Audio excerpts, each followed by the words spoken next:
Ingin jadi Nasruddin, bangun with view 1, 2, 3, 4, 5, 6. 6 cara hidup, cara berpikir. Yang pertama, Nasruddin ini hidupnya susah, sering ketemu kemalangan, kesulitan, tapi dia mengelola semua penderitaan, kesumpekannya jadi tertawa. Nanti kamu coba ya, kamu punya masalah apa saja, kamu sikapi itu dengan tertawa. Kok lucu ya aku ini, kok lucu ya dunia ini, kok lucu ya masyarakat ini, kok lucu ya politik itu, kok lucu ya KPK itu. Misalnya ada koruptor ketangkap, dada-dada sambil ketawa itu kan, oh itu. Iya, koruptor ternyata gayanya wis kaya Nasruddin. Wong dapat masalah besar, penjara menanti masih bisa dada-dada dan ketawa.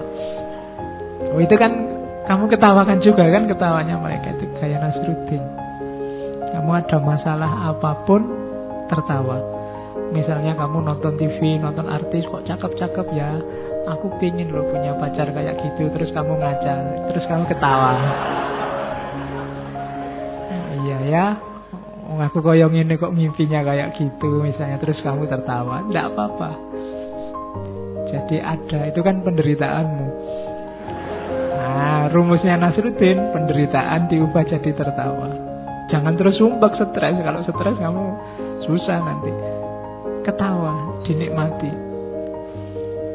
Sholat subuh jam 7, ketawai dirimu. Ya kan, kok ya lucu yo aku ini ngaku anak soleh tapi sholat subuh jam 7. Itu kan lucu hidupmu. Gaya Nasruddin begitu. Terus gaya Nasruddin yang kedua, pura-pura bodoh, jangan ngaku pinter. Tapi bukan pura-pura tolol apa pura-pura ndak waras loh ya. Pura-pura bodoh itu jangan gaya minteri orang. Orang yang bermanfaat itu kayak Sokrates itu loh. Dia merasa tidak tahu. Dan kalau ngajak ngobrol, bukan dia ngasih kebenaran, tapi yang diajak ngobrol ketemu kebenaran dengan sendirinya. Jadi tidak nyekoi, tapi orang tercerahkan dengan sendirinya. Itu sebenarnya gaya Sokratik, dan gayanya Nasruddin juga begitu. Dia ngomongnya lucu-lucu tidak jelas, tapi orang jadi tercerahkan, tersindir. Oh iya ya, berarti aku selama ini keliru, aku selama ini tidak pas. Itu gaya Nasruddin. Kalau sudah minteri, dikit-dikit ceramah, dikit-dikit ngasih dalil, kamu nggak cocok sama Al-Quran surat An-Nahl, ya orang mesti rada wegah. Jadi biarkan orang nyari sendiri, biarkan orang tercerahkan dengan sendirinya. Itu gayanya Nasruddin. Jadi worldview yang kedua. Worldview yang ketiga, menerima kenyataan. Jadi kenyataannya apa itu diterima dan dijalani. Itu gayanya Nasruddin. Jadi tidak, kita ini sering banyak masalah, sering galau, sering sumpek karena angan-angan kita tidak nyambung sama kenyataan. Terus kita stres dewi. Jalannya bahagia gampang. Terima kenyataan hidupmu, uraikan. Kalau memang ingin naik level, naikkan sedikit demi sedikit. Jadi tidak ngarang. Dan yang keempat ini lanjutannya, terus terang. Jadi jujur saja. Jelek ya ngaku jelek, cakep ya ngaku cakep. Pacarku itu ndak paling cakep di dunia kok Pak, cuma dia satu-satunya yang mau sama saya. Nah ini kan jujur. Daripada kamu menipu dirimu sendiri, engkaulah yang paling cantik, mesti bohong, mesti gombal itu. Kalau ditanya, aku yang paling cantik ya? Ya ndak, cuma kamu yang mau sama aku. Yang lain kan itu lebih nyaman untuk psikologimu daripada kamu menipu. Wis pacaran dosa, ngapusi pisan. Kalau jujur kan enak. Jadi terus ya spontan. Jangan terlalu jelimet. Jadi fakta, kebenaran itu kalau hasil dari penjelimetan itu sebenarnya mungkin tidak benar itu. Biasanya hal-hal yang tidak benar kamu bulet-buletkan akhirnya jadi benar. Makanya ada prinsip kalau di Ghazali ciri berpikir yang benar itu at-tabadur ilal faham. Langsung orang bisa paham. Kalau masih butuh penjelasan panjang lebar itu biasanya perlu dicurigai. Masih perlu justifikasi. Yang lebih simpel biasanya lebih mudah dipahami, lebih mendekati kebenaran, lebih spontan dibandingkan yang butuh penjelasan panjang, lebar, rumit, jelimet. Maka cari kebenaran yang spontan, yang mudah dipahami. Nanti contohnya banyak. Terus yang terakhir, seorang Nasruddin tidak mudah takut, pemberani. Bahkan sama raja, sama penguasa, sama penjajah sekalipun dia berani. Jadi kelihatannya simpel, berani melucu di depan seorang penguasa, penjajah besar. Tapi itu tidak sembarangan orang bisa begitu. Itu yang bikin gentar para penguasa kayak Diogenes kemarin. Jadi pemberani cirinya. Jadi berani, terus terang, melihat kenyataan apa adanya, kemudian tidak merasa pinter, tidak merasa tinggi, kemudian melihat realitas dengan senyum, dengan tawa, melihat persoalan dengan cara tertawa. Dari situ kalian akan ketemu seorang Nasruddin. Jadi hidup yang santai. Ingin jadi Nasruddin, bangun with view 1, 2, 3, 4, 5, 6. 6 cara hidup, cara berpikir. Yang pertama, Nasruddin ini hidupnya susah, sering ketemu kemalangan, kesulitan, tapi dia mengelola semua penderitaan, kesumpekannya jadi tertawa.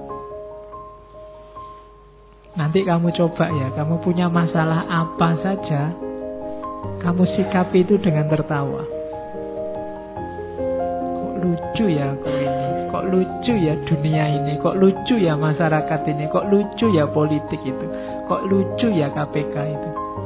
Misalnya ada koruptor ketangkap, dada-dada sambil ketawa itu kan, oh itu.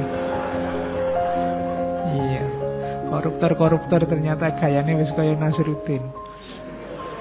Wong dapat masalah besar, penjara menanti masih bisa dada-dada dan ketawa. Oh, itu kan kamu ketawakan juga kan, ketawanya mereka itu gaya Nasruddin. Kamu ada masalah apapun tertawa. Misalnya kamu nonton TV, nonton artis, kok cakep-cakep ya, aku pengen lo punya pacar kayak gitu. Terus kamu ngaca, terus kamu ketawa. Iya ya, aku koyong ini kok mimpinya kayak gitu misalnya. Terus kamu tertawa, tidak apa-apa. Jadi ada, itu kan penderitaanmu.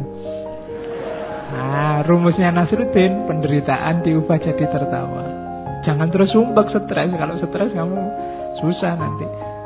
Ketawa, dinikmati. Sholat subuh jam 7, ketawai dirimu. Ya, ya kan, kok ya lucu yo aku ini ngaku anak soleh tapi sholat subuh jam 7. Itu kan lucu hidupmu. Gaya Nasruddin begitu. Terus gaya Nasruddin yang kedua, pura-pura bodoh, jangan ngaku pinter. Tapi bukan pura-pura tolol apa pura-pura ndak waras loh ya. Pura-pura bodoh itu jangan gaya minteri orang. Orang yang bermanfaat itu kayak Sokrates itu loh. Dia merasa ndak tahu, dan kalau ngajak ngobrol, bukan dia ngasih kebenaran, tapi yang diajak ngobrol ketemu kebenaran dengan sendirinya. Jadi tidak nyekoi, tapi orang tercerahkan dengan sendirinya. Itu sebenarnya gaya Sokratik, dan gayanya Nasruddin juga begitu. Dia ngomongnya lucu-lucu tidak jelas, tapi orang jadi tercerahkan, tersindir. Oh iya ya, berarti aku selama ini keliru, aku selama ini tidak pas. Itu gaya Nasruddin. Kalau sudah minteri, dikit-dikit ceramah, dikit-dikit ngasih dalil, kamu nggak cocok sama Al-Quran surat An-Nahl, ya orang mesti rada wegah. Jadi biarkan orang nyari sendiri, biarkan orang tercerahkan dengan sendirinya. Itu gayanya Nasruddin. Jadi worldview yang kedua. Worldview yang ketiga, menerima kenyataan. Jadi kenyataannya apa itu diterima dan dijalani. Itu gayanya Nasruddin. Jadi tidak, kita ini sering banyak masalah, sering galau, sering sumpek karena angan-angan kita tidak nyambung sama kenyataan.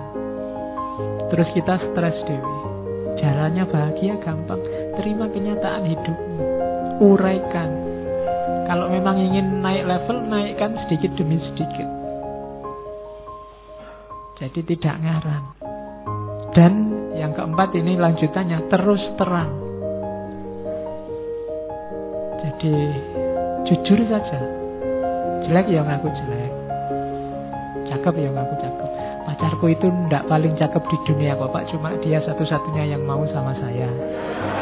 Nah ini kan jujur. Daripada kamu menipu dirimu sendiri, engkaulah yang paling cantik, mesti bohong, mesti gombal itu. Kalau ditanya, aku yang paling cantik ya? Ya ndak, cuma kamu yang mau sama aku. Yang lain kan itu lebih nyaman untuk psikologimu daripada kamu menipu. Wis pacaran dosa, ngapusi bisa.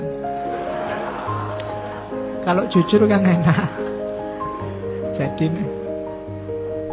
terus ya spontan, jangan terlalu jelimet. Jadi fakta, kebenaran itu kalau hasil dari penjelimetan itu sebenarnya mungkin tidak benar itu. Biasanya hal-hal yang tidak benar kamu bulet-buletkan akhirnya jadi benar. Makanya ada prinsip kalau di Ghazali ciri berpikir yang benar itu at-tabadur ilal faham. Langsung orang bisa paham. Kalau masih butuh penjelasan panjang lebar itu biasanya perlu dicurigai. Masih perlu justifikasi. Yang lebih simpel biasanya lebih mudah dipahami, lebih mendekati kebenaran, lebih spontan dibandingkan yang butuh penjelasan panjang lebar, rumit, jelimet. Maka cari kebenaran yang spontan, yang mudah dipahami. Nanti contohnya banyak. Terus yang terakhir, seorang Nasruddin tidak mudah takut, pemberani. Bahkan sama raja, sama penguasa, sama penjajah sekalipun dia berani. Jadi kelihatannya simpel, berani melucu di depan seorang penguasa, penjajah besar, tapi itu tidak sembarangan orang bisa begitu. Itu yang bikin gentar para penguasa kayak Diogenes kemarin. Jadi pemberani cirinya. Jadi berani, terus terang, melihat kenyataan apa adanya, kemudian tidak merasa pinter, tidak merasa tinggi, kemudian melihat realitas dengan senyum, dengan tawa. Melihat persoalan dengan cara tertawa. Dari situ kalian akan ketemu seorang Nasruddin. Jadi hidup yang santai.